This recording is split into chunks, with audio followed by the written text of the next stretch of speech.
எனக்கு அன்பான தேவனுடைய பிள்ளைகளே, நமது வாழ்க்கையில் பலவிதமான போராட்டங்களையும் பிரச்சனைகளையும் சந்திக்கிறோம். பலவிதமான உபத்திரவங்களின் பாதையிலே நடத்தப்படுகிறோம். இது எல்லாம் பிரச்சனையே கிடையாது.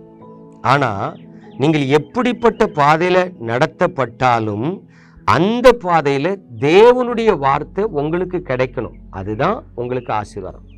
பாருங்க, அப்போஸ்தலர் நடபடிக்கையின் புஸ்தகம் 9ஆம் அதிகாரம் 12ஆம் வசனம் சொல்லுகிறது, அனனியா என்னும் பேருள்ள ஒரு மனுஷன் தன்னிடத்தில் வரவும் தான் பார்வை அடையும்படி தன்மேல் கை வைக்கவும் தரிசனம் கண்டான் என்றார்.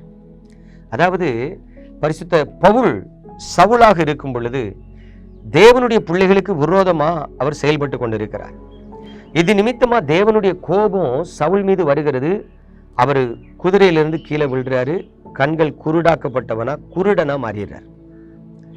இப்போ அவர் செய்த பாவத்தினாலும் தேவனுக்கு விரோதமா எதிர்த்து நடந்ததுனாலும் தேவனிடத்திலிருந்து வந்த கோபத்தினால கண்கள் குருடாக்கப்பட்டு குருடனா கீழே விழுந்துட்டார்.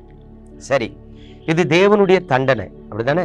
சரி, அப்ப தேவனால் தண்டிக்கப்பட்ட மனுஷன் குணப்படணுமா குணப்படக்கூடாதா? குணப்படணும். அதான் சுவிசேஷம். அப்போ இப்ப குருடனாக்கப்பட்ட சவுல் பார்வை அடையணும். ஆண்டவர் சொல்றாரு அனனியாட்ட, நீ போய் அவனுக்காக ஜெபம் பண்ணு. அனனியா சொல்றான், ஆண்டவரே, இவன் அல்லவா உங்க நாமத்தை தொழுது கொள்ளுகிறவங்களை தண்டிச்சான். சரிதான்ப்பா, நீ போ. அவனுக்கு ஒரு தரிசனம் இருக்கு. அவன் ஒரு தரிசனம் பார்த்தா, அனனியா என்னும் பேருள்ள ஒருவன் தன் மேல வந்து கைகளை வைத்து ஜெபிக்கும் போது பார்வை அடைகிறதா தரிசனம் பெற்றான். போ. அப்ப பாருங்க, இக்கட்டில ஆபத்துல இருக்கிற மனுஷனுக்கு தேவனிடத்திலிருந்து வருகிற வார்த்தை விடுதலையை கொண்டு வருகிறது, நன்மையை கொண்டு வருகிறது. இன்னைக்கு இந்த உலகத்துல 2 விதமான கேடுகளை பார்க்கிறேன்.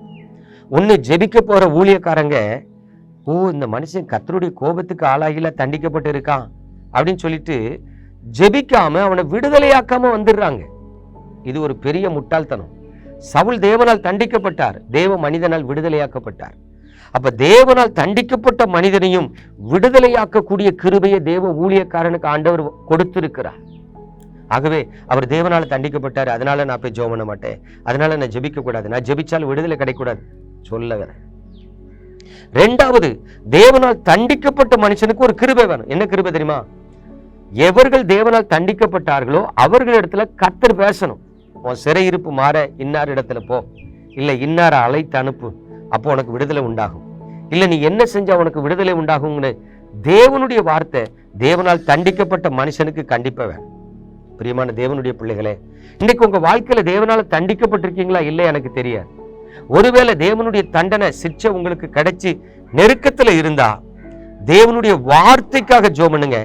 வார்த்தை வந்துட்டுனா விடுதலை வந்துடும். அல்லேலூயா.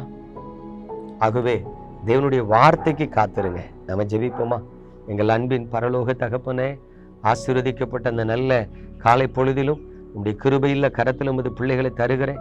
ஆண்டவராகிய கர்த்தர் உமது பிள்ளைகளை நினைத்து உமது வார்த்தைகளை கொடுத்து உங்களுடைய வார்த்தைகளை கொண்டு ஒவ்வொருவரையும் ஆசீர்வதித்து மேன்மைப்படுத்துங்க.